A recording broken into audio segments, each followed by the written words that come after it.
प्राचीन भारतीय इतिहास के जटिल हस्तलिखित नोट्स के आधार पर हम एक गहन ब्रह्मांडीय और दार्शनिक मानचित्र की गहरी पड़ताल कर सकते हैं, जो संभवतः हिंदू दर्शन की अद्वैत परंपराओं, विशेषकर कश्मीर शैववाद से प्रेरणा लेता है। ये नोट्स एक भव्य चक्रीय यात्रा का खाका खींचते हैं। परम एकात्मक चेतना का हमारी अनुभूत वास्तविकता के अनगिनत रूपों में अवरोहण और परोक्ष रूप से पुनर्मिलन का मार्ग। ये किसी दूरस्थ ऐतिहासिक सृष्टि की कहानी नहीं है, बल्कि स्वयं चेतना का एक जीवंत मानचित्र है, जो बताता है कि अनंत सीमित कैसे हो जाता है, एक अनेक के रूप में कैसे प्रकट होता है और आज का ज्ञात ब्रह्मांड कैसे अस्तित्व में आता है। प्राचीन ज्ञान के अनुसार आदि में समय, स्थान या किसी भी प्रकार की द्वैतता से पहले केवल परम सत्ता यानी द एब्सोल्यूट है। यह शुद्ध अविभेदित सत्ता की एक अवस्था है, एक शांत सशक्त शून्य जो सभी संभावनाओं को समाहित करता है। इसे शब्दों से वर्णित करना अंतर्निहित रूप से सीमित करने वाला है, क्योंकि यह सभी अवधारणाओं से परे है। हालांकि प्राचीन ऋषियों ने त्रिगुणात्मक पद सतचित आनंद को परम सत्ता के गुणों के रूप में नहीं, बल्कि उसके मूल स्वरूप के रूप में उपयोग किया। विचारों के पागलपन को तोड़ने का मार्ग परम सत्ता को समझने से शुरू होता है। यह अजन्मा, निर्गुण और शाश्वत साक्षी है, शुद्ध जागरूकता की एक अवस्था जो स्वयं में सदैव पूर्ण है। अपनी स्वयं को जानने की आदिम प्रवृत्ति से प्रेरित होकर यह निराकार वास्तविकता पहले विचार को जन्म देती है, जो अब निराकार ना होने की एक आत्मधारणा है। यह प्रारंभिक विचार अंतरिक्ष और ऊर्जा या शक्ति के रूप में प्रकट होता है। अंतरिक्ष या शक्ति की संकल्पना या अभिव्यक्ति के साथ परम सत्ता को प्राचीन हिंदुओं द्वारा सदाशिव के नाम से जाना जाता है। परम सत्ता के तीन पहलू हैं। यह सत है, जिसका अर्थ किसी विशिष्ट वस्तु का अस्तित्व नहीं, बल्कि स्वयं अस्तित्व ही है। यह वह मौलिक हैपन है जो हर चीज के मूल में है, वह अकाट्य वास्तविकता जिसे नकारा नहीं जा सकता। कुछ भी कुछ बनने से पहले बस है होता है। यह चित्त है, यह सोचने वाला मन नहीं है, बल्कि स्वयं जागरूकता का सिद्धांत है। यह जानने का शुद्ध प्रकाश है, जो स्वयं प्रकाशित है, जिसे जानने के लिए किसी और चीज की आवश्यकता नहीं होती। सदाशिव की अवस्था में यह चेतना निर्बाध एकता की स्थिति में पूर्ण रूप से स्वयं में ही मुड़ी हुई है। यह जागरूकता केवल जागरूकता के प्रति जागरूक है, और यह आनंद है, यह खुशी या सुख नहीं है जो बाहरी वस्तुओं पर निर्भर करते हैं। यह परम पूर्णता और परिपूर्णता का गहन आनंद है, क्योंकि एकता की इस अवस्था में कोई कमी नहीं है, कोई इच्छा नहीं है और कोई अलगाव नहीं है। इसकी प्रकृति पूर्ण अडिग शांति और आनंद की है। सदाशिव के इस चित्त से इच्छा, बुद्धि, ज्ञान और क्रिया की शक्तियां उत्पन्न होती हैं, जो परम सत्ता के स्वयं का अनुभव करने के लिए पूरे ज्ञात ब्रह्मांड को एक प्रतिबिंब के रूप में बनाती हैं। सदाशिव अपनी आदिम प्रकृति सतचित आनंद के साथ सभी अस्तित्व का अप्रकट आधार है। यह पूर्ण संतुलन की अवस्था है, बिना लहरों वाला एक शांत महासागर। लेकिन सृष्टि के लिए इस महासागर के भीतर एक हलचल उत्पन्न होनी चाहिए। सदाशिव के चित्त से ईश्वरों का प्रादुर्भाव। सदाशिव की परम एकता से पहला आंदोलन सूक्ष्म फिर भी ब्रह्मांडीय रूप से महत्वपूर्ण है। नोट्स में कहा गया है, ईश्वर जो स्वयं सदाशिव का प्रतिबिंब हैं। यहां अकेला सदाशिव आत्म जागरूकता की एक नवजात भावना का अनुभव करना शुरू करता है। ये दिव्य मैंपन पहली बार उत्तेजित होता है। ब्रह्मांड की शुरुआत किसी महाविस्फोट से नहीं, बल्कि एक विचार से होती है, मैं के विचार से। ईश्वर ये पहले प्रतिबिंब हैं। वे अभी तक उस तरह से अलग प्राणी नहीं हैं जैसे हम खुद को समझते हैं। वे सदाशिव हैं जो स्वयं को देख रहे हैं। कल्पना कीजिए कि एक व्यक्ति पूर्ण दर्पणों के हॉल में खड़ा है। व्यक्ति एक है, लेकिन प्रतिबिंब अनेक हैं। प्रत्येक ईश्वर एक पूर्ण संपूर्ण प्रतिबिंब है, जिसमें अभी भी सत चित आनंद की पूरी प्रकृति मौजूद है। वे सत चित आनंद या अस्तित्व, चेतना और आनंद को मूर्त रूप देते हैं। वे सर्वज्ञ, सर्वशक्तिमान और सर्वव्यापी हैं, जो ब्रह्मांड को अपनी ही चेतना के विस्तार के रूप में मैं ही ये सब हूं की स्थिति में अनुभव करते हैं। वे सृष्टि के स्वामी हैं। इच्छा शक्ति, ज्ञान शक्ति यानी क्रिया शक्ति की दिव्य शक्तियों का उनके शुद्धतम सबसे असीमित रूप में प्रयोग करते हैं। ये शुद्ध दिव्यता का क्षेत्र है, जहां चेतना कोई सीमा नहीं जानती। महान विस्मृति, पुरुष और प्रकृति का जन्म। दिव्य से लौकिक तक की यात्रा ईश्वरों की चेतना यानी चित्त के भीतर एक महत्वपूर्ण घटना पर निर्भर है। ये इस महत्वपूर्ण मोड़ को तीक्ष्ण कलता के साथ वर्णन करता है। अब धीरे धीरे ईश्वरों के चित्त में क्या हुआ, अनंत विचार प्रकट होते हैं और इसके कारण यह धीरे धीरे अपने स्वयं के सच्चे रूप को सदाशिव या स्वयं परम सत्ता के रूप में भूल जाता है। ये द्वैतता की उत्पत्ति है।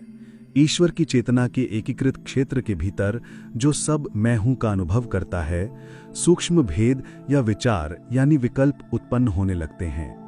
निर्बाध मैं यह हूं एक विषय यानी मैं और एक वस्तु यानी यह मैं खंडित होने लगता है। ये वैचारिक तरंग सीमा की ओर पहला कदम है।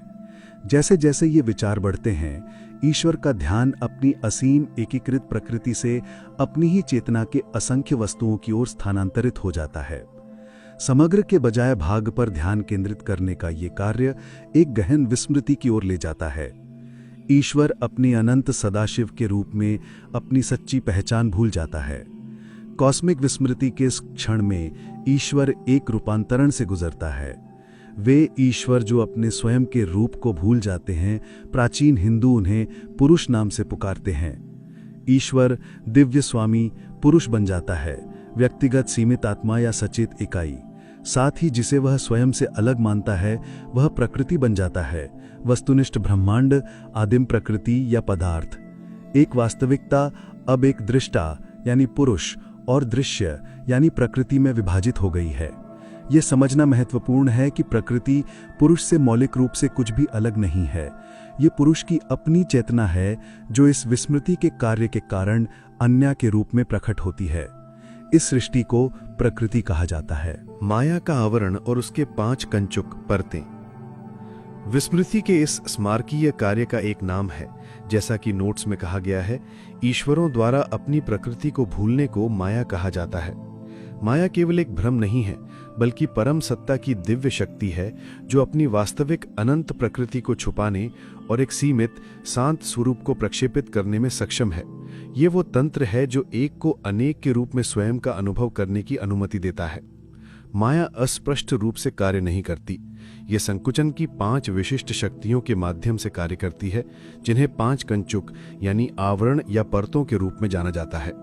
ये कंचुक वे उपकरण हैं जिनका उपयोग माया ईश्वर की सर्वशक्तिमानता को आच्छादित करने और पुरुष के सीमित अनुभव को बनाने के लिए करती है, और कश्मीर शैववाद की मानक शब्दावली के साथ उन्हें संरेखित करके हम इस प्रक्रिया को विस्तार से समझ सकते हैं।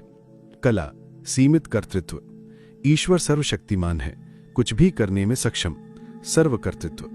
कला का कंचुक इस अनंत क्षमता को क्रिया की एक सीमित शक्ति तक कम कर देता है। पुरुष कार्य कर सकता है, लेकिन केवल छोटे विशिष्ट तरीकों से। नोट्स का वर्णन असीमित शक्ति सीमित के रूप में प्रकट होती है, सीधे शक्ति के संकुचन की ओर इशारा करता है। विद्या, सीमित ज्ञान। ईश्वर सर्वज्ञ है, सभी चीजों को एक साथ जानता है, सर्वज्ञातृत्व। विद्या का कंचुक इस सर्वज्ञता को आच्छादित करता है, जिसके परिणाम स्वरूप पुरुष का खंडित, आंशिक और विश्वास आधारित ज्ञान होता है। हम कुछ चीजें जानते हैं, लेकिन दूसरों के बारे में अनभिज्ञ हैं। नोट्स इसे पूरी तरह से पकड़ते हैं। विद्या, विभिन्न विश्वास। राग, इच्छा या आसक्ति। ईश्वर पूर्ण और परिपूर्ण है, पूर्णत्व। उसमें कुछ भी कमी नहीं है। राग का कंचुक अपूर्णता की भावना पैदा करता है। कमी की यह भावना इच्छा को जन्म देती है, पूर्ण महसूस करने के लिए बाहरी वस्तुओं, अनुभवों या लोगों की आवश्यकता। यह ठीक वही है जो नोट्स वर्णित करता है। यह कुछ पूर्ण करने की आवश्यकता के रूप में प्रकट होता है। काल, समय। ईश्वर अनंतता में स्थित है, सभी सामयिक उत्तराधिकार से परे। काल का कंचुक इस कालातीतता को अतीत, वर्तमान और भविष्य के रेखीय अनुक्रम में तोड़ देता है। पुरुष समय से बंधा हुआ प्राणी बन जाता है, जो लगातार जो था से जो होगा की ओर बढ़ रहा है। नोट्स इसे स्पष्ट रूप से बताते हैं। अब अतीत और भविष्य के रूप में प्रकट होता है। नियति यानी कार्य, कारण और स्थान। ईश्वर सर्वव्यापी है, हर जगह एक साथ मौजूद है। नियति यानी नोट्स में नियुली के रूप में गलत वर्तनी में कहा गया है, को इस सर्वव्यापकता को स्थान में एक विशिष्ट स्थान तक सीमित करता है और इसे कारण और प्रभाव के नियमों के अधीन करता है। पुरुष अब एक ऐसा प्राणी है जो यहाँ है और वहाँ नहीं, जिसके कार्य पूर्ववर्ती कारणों से निर्धारित होते हैं। नोट्स का वर्णन असीम प्रकृति में बंधा हुआ हो जाता है, इसकी सीमा का उचित वर्णन करता है। माया के इन 5 आवरणों में ढका हुआ कभी अनंत ईश्वर अब सीमित पुरुष है, एक ऐसा प्राणी जो समय, स्थान, कार्यकारण, सीमित ज्ञान और आंशिक शक्ति से बंधा हुआ है। आज के ज्ञात ब्रह्मांड का प्रकटीकरण। इस ब्रह्मांडीय अवरोहण का अंतिम चरण उस दुनिया का निर्माण है जैसा कि हम इसे अनुभव करते हैं। नोट्स पहेली का अंतिम हिस्सा प्रदान करते हैं। अब पुरुष, जिसका चित्त शक्ति की विभिन्न सीमाओं से ढका हुआ है, विभिन्न गुणों के साथ अनंत विचार यानी अवधारणाएं या प्रत्यक्षीकरण बनाना शुरू करता है और आज के ज्ञात ब्रह्मांड का निर्माण करता है। पुरुष, जो अब अपनी बादलों से ढकी चेतना के माध्यम से कार्य कर रहा है और 5 कंचुकों द्वारा सीमित है, बुद्धि, अहंकार और मन की संकायों के माध्यम से प्रकृति यानी अपनी स्वयं की वस्तुनिष्ठ चेतना के साथ बातचीत करता है। ये बातचीत संपूर्ण प्रकाशित जगत को जन्म देती है। पंचतत्वें, इंद्रियां, बोध के वस्तुएं और संबंधों का जटिल जाल जो हमारी वास्तविकता का गठन करता है। इस विचार में ब्रह्मांड एक स्थिर वस्तुनिष्ठ पात्र नहीं है, ये चेतना का एक गतिशील चलमान प्रक्षेपण है। प्रत्येक तारा, प्रत्येक ग्रह, प्रत्येक जीवित प्राणी, प्रत्येक विचार और प्रत्येक भावना एक कंपन है, पुरुष की चेतना के भीतर एक विचार या अवधारणा। आज के ज्ञात ब्रह्मांड की पूर्ण विविधता और जटिलता चेतना की अनंत सृजनात्मक क्षमता का प्रमाण है, यहां तक कि उसकी सीमित अवस्था में भी। निष्कर्ष, स्मरण का मार्ग। इन नोट्स में दर्शाया गया दार्शनिक मानचित्र वास्तविकता की प्रकृति पर एक गहन ध्यान है। यह एक ऐसे ब्रह्मांड को प्रस्तुत करता है जो एक मनहीन भौतिक दुर्घटना नहीं है, बल्कि एक एकल दिव्य चेतना का एक भव्य उद्देश्यपूर्ण लीला है। सदाशिव की एकता से ज्ञात ब्रह्मांड की बहुलता तक की यात्रा आत्मसंलग्न सीमा की कहानी है। लुका छिपी का एक दिव्य खेल जहां परम सत्ता परिमितता के रोमांच को अनुभव करने के लिए खुद को भूल जाती है। लेकिन ये मानचित्र सिर्फ एक विवरण नहीं है, ये एक मार्गदर्शक भी है। यदि सीमा में उतरना भूलने की प्रक्रिया है, तो मुक्ति यानी मोक्ष का मार्ग स्मरण की प्रक्रिया है। इस परंपरा में आध्यात्मिक यात्रा प्रक्रिया को उलटने के बारे में है। माया के आवरण से देखना, 5 कंचुकों को भंग करना और अपनी सच्ची पहचान पुनः प्राप्त करना।